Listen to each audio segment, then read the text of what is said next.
পাতলু, ওই দেখো একটা মৌমাছির চাক। খাবার পাইনি তো কি হয়েছে, এবার এসো আমরা মধু খাই। তুমি এখন মধু খেতে গেলে মৌমাছি হুল ফুটিয়ে তোমার চেহারার ইতিহাস ভূগোল সবকিছু বদলে দেবে। আরে এসব সবে আমি জানি, কিন্তু উপরের দিকে দেখো চাকে একটা মৌমাছি নেই। আমি এক্ষুনি চাকটা ভেঙে নিয়ে আসছি।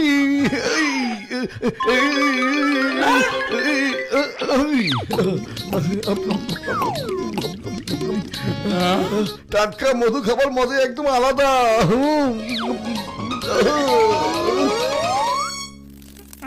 আরে আমাদের মৌচাক কোথায় গেল? হ্যাঁ, ও, আচ্ছা,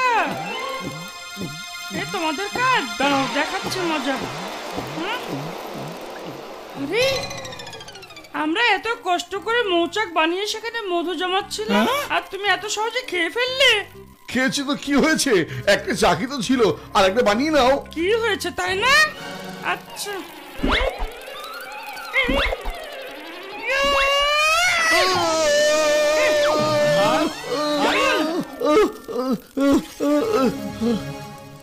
আজকে আমি তোমাদের শিক্ষা দিয়ে ছাড়বো যে জীবনে আর কোনোদিন কোনো মৌচাক ভাঙবে না তোমরা।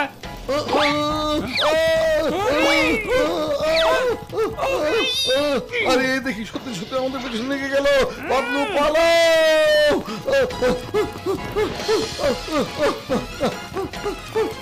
যাও আরো খাও টাটকা মধু।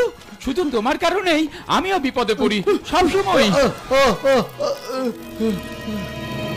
যতক্ষণ না তোমরা আমাদের একটা মৌচাক বানিয়ে দিতে পারবে ততক্ষণ এভাবে হুল আমি ফুটাতেই থাকবো। কিন্তু আমরা কিভাবে তোমার এই মৌচাক বানিয়ে দিব? হ্যাঁ, সেটা তোমাদের ব্যাপার, তাড়াতাড়ি করো, না হলে কিন্তু হুল ফুটিয়ে দেবো আবার। না, সরি সরি বলেছি তো তোমাকে, সরি বলেছি। ও সরি।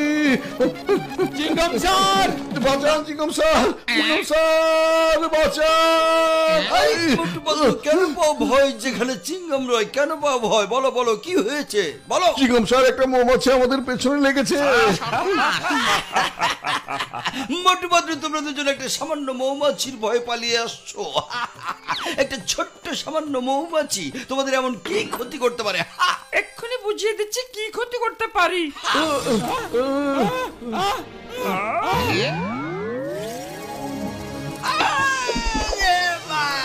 মোটু পাতলু, আমাকে বাঁচাও। তো দেখছি আমার পেছনে লেগে গেছে।